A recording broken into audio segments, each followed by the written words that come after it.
Hello and welcome back. आज हम लोग पढ़ने वाले हैं या टेक्सटाइल इंडस्ट्रीज के बारे में। पिछली वीडियो में हमने डिस्कस करा मैन्युफैक्चरिंग इंडस्ट्रीज। मैन्युफैक्चरिंग इंडस्ट्रीज में हम लोग डिस्कस कर रहे थे sector of the Indian economy, primary, secondary, tertiary. उसके बाद हमने डिस्कस करा importance of the manufacturing industry.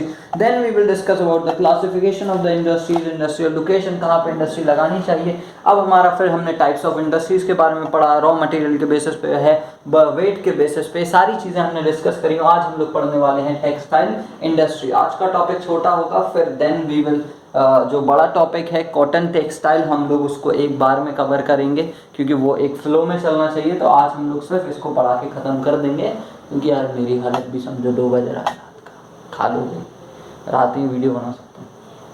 ठीक है, पहला चीज़ आता है टेक्सटाइल। भैया टेक्सटाइल में क्या क्या आता है आप देखेंगे। टेक्सटाइल में आपको कॉटन मिलेगा, जूट मिलेगा, ठीक है, रबड़ मिलेगी, सिल्क मिलेगा। क्या क्या मिलेगा? कॉटन है, जूट है, रबड़ है, सिल्क है। सारी चीज़ें किस में मिलती हैं भैया?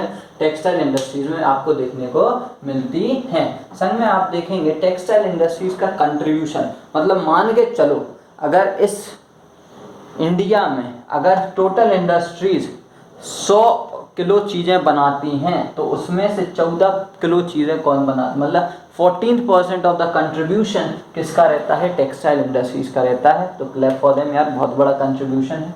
इसके अलावा आप सेकंड चीज़ देखेंगे कि आपको पता है इंडिया में सबसे ज़्यादा एम्प्लॉयमेंट आज के टाइम पे भी एग्रीकल्चर में है, लेकिन जो सेकंड लार्जेस्ट एम्प्लॉयमेंट है वो है अपना टेक्सटाइल इंडस्ट्रीज के सेक्टर में, जो कि लगभग 35% हैगा। ठीक है यार, 50% उन्होंने दे दिया, 35% उन्होंने दे दिया, बचा 15% वो प्राइवेट कंपनीज लेके रखे हैं।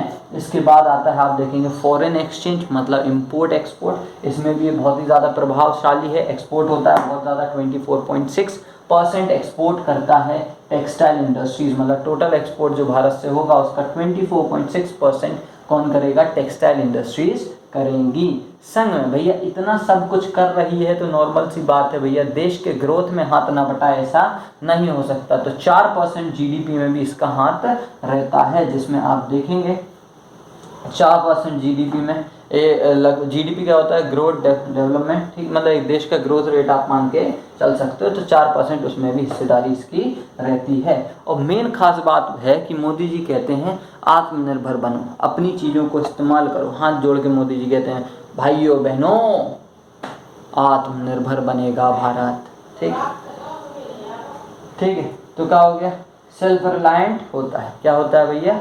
सेल्फ रिलायंट होता है। तो भैया रॉ मटेरियल को किस में बदला जाता है? फिनिश गुड्स में बदला जाता है। रॉ मटेरियल को किस में बदला जाता है? फिनिश गुड्स में बदला जाता है। ये आत्मनिर्भर वाली कथाएं यहाँ पे हैं। जो क्या होता है भैया, ये मतलब इंडस्ट्री ऐसी है कि रॉ मटेरियल कॉटन से लेके शर्ट बनाने को बेचने तक का काम इसका होता है। दैट मीन्स कैसी है? आत्मनिर्भर। कॉटन तोड़ी, कॉटन बॉल प्लग्स वगैरह जो होती है उनको तोड़ा, उससे वीविंग, स्पिनिंग, ये सारा करा, तो धागा बना। धागा बनाने के बाद धागे को क्या कहते हैं? यान कहते हैं। किसी का भी हो सकता है, जूट के को भी यान कहेंगे, कॉटन के को भी यान कहेंगे। उसके बाद क्या होगा? सीधा क्या कर देगा भैया? सीधा इससे क्या बन जाएगा? कपड़ा बन जाएगा। कपड़े के बाद आप में उस लोग क्या कर देंगे? कलर कर देंगे। आपको इतनी बात आई होप समझ में आ गई होगी कैसी प्रोसेस चलती। आप देखिए एक चीज, मैंने आपको पिछली वीडियो में बिस्किट वाला एग्जांपल दिया था कि व्हीट होता है,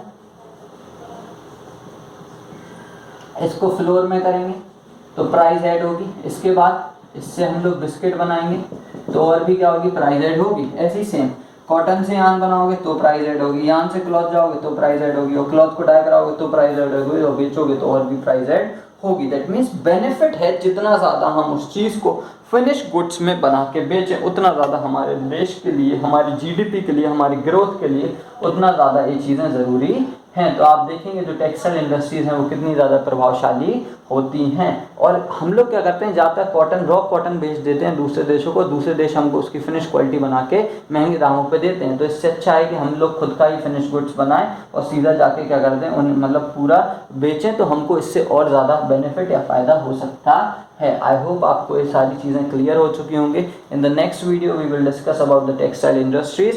वहाँ पे हम लोग यार डिटेल में चीज़ों के बारे में पढ़ेंगे, और वीडियोज़ यार छोटी छोटी इसलिए आ रही हैं ताकि आप चीज़ों को छोटे छोटे हिस्से में समझ लो। अभी मैं 1 घंटे की बना के दे दूंगा, फिर सोचोगे कि बैठेगा कौन एक बार में। दिक्कत है दोनों तरह में, तो बैलेंस करके चलो यार, छोटा छोटा करके पढ़ते जाओ, रोज का निपटाता जाओगे, खत्म हो जाएगा। Thanks for watching this video.